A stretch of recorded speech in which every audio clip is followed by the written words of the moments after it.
امام قرطبی کہتے ہیں وختلف العلماء، علماء میں اختلاف ہوا ہے کہ ابدال جو سنتے تھے ہم ولیوں کے بارے میں سنتے تھے اس کا تعلق تفسیر سے ہے۔ میری امت میں سے جو نماز نہیں پڑھتا ہے اسے عذاب آنا نہ، غلطی کی عذاب ہونا نہ۔ عذاب کیوں نہیں آ رہا ہے؟ میری امت میں سے جو نمازی نماز پڑھ رہا ہے اس کی برکت سے جو نماز چھوڑ رہا ہے اس پر عذاب نہیں آ رہا ہے۔ خواہش رکھیں کہ ہمارا دین بلند ہو، بے جھجک مسلمان کلمہ پڑھ سکے، تو چند لوگوں کے ذریعے اللہ تبارک و تعالیٰ چند لوگوں پر سے مصیبتوں کو، گناہوں کو، جہل کو ہٹاتا ہے۔ اس تفسیر پر قرطبی رہیں یا ابن کثیر رہیں یا امام فخر الدین رازی رہیں، امام طبری رہیں، اکثر مفسرین نے یہ تفسیر کی ہے۔ امام قرطبی کہتے ہیں وختلف العلماء، علماء میں اختلاف ہوا ہے فی الناس المدفوع بہم الفساد، من ہم، کن پر سے فساد کو ہٹایا گیا؟ فقیلہ، ایک رائے یہ بھی ہے ہم الابدال، وہ کون ہیں؟ ابدال ہیں۔ تو تفسیر کی مجلسوں میں آنے سے پتہ چلتا ہے کہ ابدال جو سنتے تھے ہم ولیوں کے بارے میں سنتے تھے اس کا تعلق تفسیر سے ہے۔ امام قرطبی سب ان کو مانتے ہیں، تو امام قرطبی کہتے ہیں وہ کون، چند لوگوں کی رائے ہے وہ ابدال ہیں۔ وہ ابدال کون ہیں؟ 40 رجلا، 40 لوگ، ہمیشہ 40 لوگ دنیا میں رہیں گے۔ کلما مات واحد، وہ 40 میں سے جب کبھی ایک انتقال ہو جاتے ہیں بدل اللہ آخرا، اللہ دوسرے کو بدلہ دیتا ہے، تو یہ بدلتے ہیں اس لیے ان کا نام ہے ابدال۔ فَإِذَا كَانَ عِنْدَ الْقِيَامَةِ، جب قیامت قریب ہو جائے گی ماتوا کلہم، سب کے سب انتقال ہو جائیں گے۔ 22 منہم بالشام، 22 لوگ شام میں رہیں گے، سیریا، جارڈن، فلسطین، اسرائیل، 22 ابدال شام میں رہیں گے۔ و18 بالعراق، 18 عراق میں رہیں گے۔ ورویہ، ایک حدیث ایسی بھی روایت ہوئی ہے عن علی، علی رضی اللہ تعالیٰ عنہ سے، انہوں نے کہا سمعت رسول اللہ صلی اللہ علیہ وسلم یقول، میں نے حضور سے کہتے ہوئے، حضور کو کہتے ہوئے سنا، کیا؟ ان الابدال یکونون بالشام، یہ ابدال کہاں ہوں گے؟ شام میں ہوں گے۔ وہم 40 رجلا، وہ 40 لوگ ہوں گے۔ کلما مات منہم رجل، ان میں سے جب کبھی کوئی ایک آدمی ان ابدال میں سے انتقال ہوں گے ابدل اللہ مکانہ،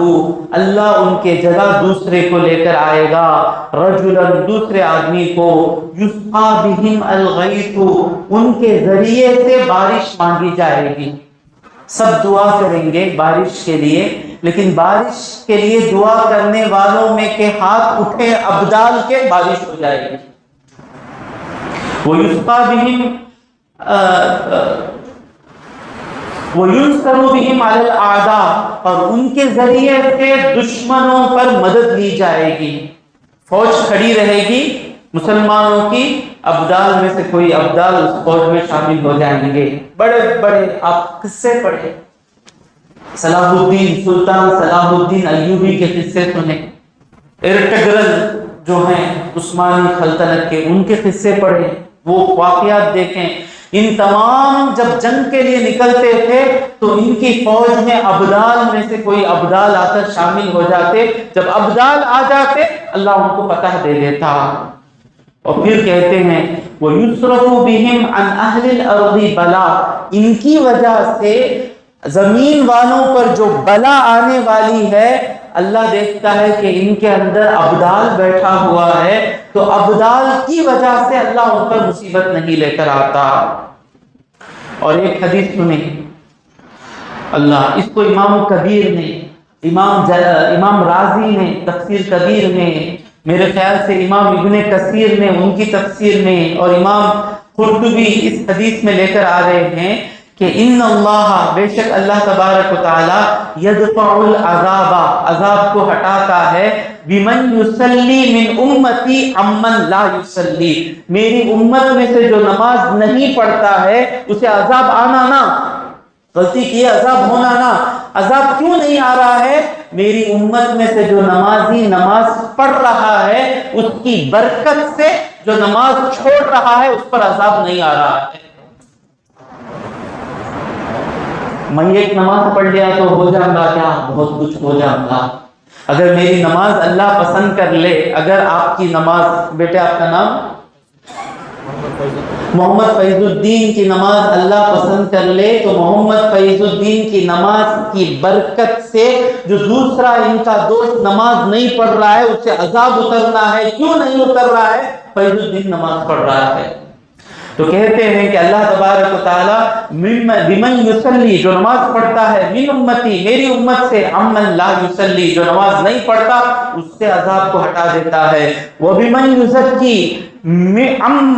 وبمن یزکی اور جو زکوٰۃ دے رہا ہے اس کی وجہ سے عمن لا یزکی جو زکوٰۃ نہیں دیتا اس پر عذاب اترنا نہ عذاب کیوں نہیں اتر رہا ہے یہ زکوٰۃ دے رہا ہے اس کی برکت سے اس پر عذاب نہیں اتر رہا ہے وہ بھی من یصوم جو روزہ رکھتا ہے اس کی برکت سے عمن لا یصوم جو روزہ نہیں رکھتا ہے اس پر عذاب آنے سے اللہ بچا لیتا ہے وہ بھی من یحج عمن لا یحج جو حج کرتا ہے اس کے حج کی برکت سے جو حج فرض ہو کر بھی حج نہیں کر رہا ہے اس پر عذاب آنا نہ کیوں نہیں آ رہا ہے کہ حاجی کی برکت سے اس پر عذاب نہیں آ رہا ہے وہ بھی من یجاہد جو جہاد کر رہا ہے اس کی برکت سے ہم جیسے نکمے نالائق جو ہم جہاد چھوڑ کر بیٹھے ہیں ہم پر عذاب کیوں نہیں آ رہا ہے وہ فلسطین کے شہیدوں کی برکت سے ہم پر عذاب نہیں آ رہا ہے اللہ ان کی شہادتوں کو قبول فرما اللہ ان کی مدد فرما اللہ ان پر رحم فرما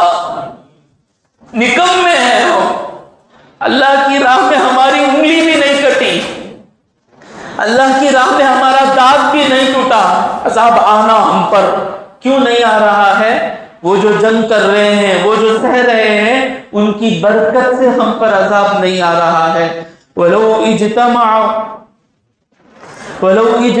عَلَىٰ تَرْكِ هَٰذِهِ الْأَشْيَاءِ سارے مسلمان جمع ہو کر نماز چھوڑ دیں یا سارے مسلمان جمع ہو کر روزہ چھوڑ دیں یا زکوٰۃ چھوڑ دیں یا حج چھوڑ دیں یا جہاد چھوڑ دیں ما انظرهم اللہ طرفۃ عین اللہ ایک لمحے کے لیے بھی ان کو نہیں چھوڑے گا فوراً برباد کر دے گا میں یہ نہیں کہہ رہا ہوں کہ جہاد کرو جب تک کوئی ہمارا بڑا ہم کو حکم نہیں دیتا تب تک ہم پر جہاد فرض نہیں ہوتا تو ہم کون سا جہاد کرنا ہے گزشتہ ایک حدیث ہے من رعا منکم منکرا جو برائی کو دیکھے فلیغیرہ بیدہ اپنے ہاتھ سے روکے وَإِن لَّمْ يَسْتَطِعْ اگر ہاتھ سے نہیں روک سکتا ہو فَبِلِسَانِهِ زبان سے روکے اب ہم کیا کر رہے ہیں برائی کو زبان سے روک رہے ہیں اور وہ بھی نہ ہو سکے برائی کو برائی سمجھیں خواہش رکھیں کہ ہمارا دین بلند ہو بے جھجک مسلمان کلمہ پڑھ سکے دین ہمیشہ بلند ہونا چاہیے یہ خواہش ہمیشہ رہے یہ کہہ کر حضور اکرم صلی اللہ علیہ وسلم نے یہی آیت پڑھی وَلَوْلَا دَفْعُ اللَّهِ النَّاسَ بَعْضَهُم بِبَعْضٍ لَفَسَدَتِ الْأَرْضُ اللہ بعض کے ذریعے سے بعض کو نہ ہٹائے تو دنیا برباد ہو جائے گی ایک اور حدیث میں حضور اکرم صلی اللہ علیہ وسلم فرماتے ہیں کہ ساری حدیثیں میں قرطبی سے پڑھ رہا ہوں یہ مقبول کتاب ہے دیوبند جائیں بریلی جائیں ندوہ جائیں جہاں بھی جائیں یہ کتابیں مقبول کتابیں ہیں حضور نے فرمایا ان للہ ملائکۃ اللہ کے چند فرشتے ہیں تنادی پکارتے ہیں کل یوم ہر دن کیا پکارتے ہیں لولا عباد رکعون اگر رکوع کرنے والے بندے نہ ہوتے وَأَطْفَالٌ رُضَعٌ اور دودھ پینے والے بچے نہ ہوتے وَبَهَائِمُ رُتَّعٌ اور چرنے والے جانور نہ ہوتے مواشی نہ ہوتے لَصَبَّ عَلَيْكُمُ الْعَذَابَ صَبًّا اللہ ضرور تم پر عذاب ڈال دیتا کیا کیا گناہ کر رہے ہیں ہم لوگ گناہ کو گناہ نہیں سمجھ کر کر رہے ہیں؟ کیا آج ہماری آنکھیں پاک ہیں؟ کیا آج ہمارے موبائل پاک ہیں؟ کیا آج ہماری زبان پاک ہے؟ کیا آج ہمارے خیالات پاک ہیں؟ کیا آج ہمارے ماں باپ کے ساتھ سلوک اچھا ہے؟ کیا آج ہماری کمائی پاک ہے؟ اتنے گناہ ہو رہے ہیں، کیوں ہم پر عذاب نہیں آ رہا ہے؟ وہ رکوع کرنے والے بندے، ہم پر عذاب آ گیا تو دودھ پینے والے بچے جو معصوم ہیں ان کا بھی نقصان ہوگا، اور جو جانور چرتے ہیں ان کا بھی نقصان ہوگا۔ تو اتنی یعنی اللہ تبارک و تعالی نیک بندوں کے صدقے سے برے بندوں کی بیڑی پار کرتا ہے۔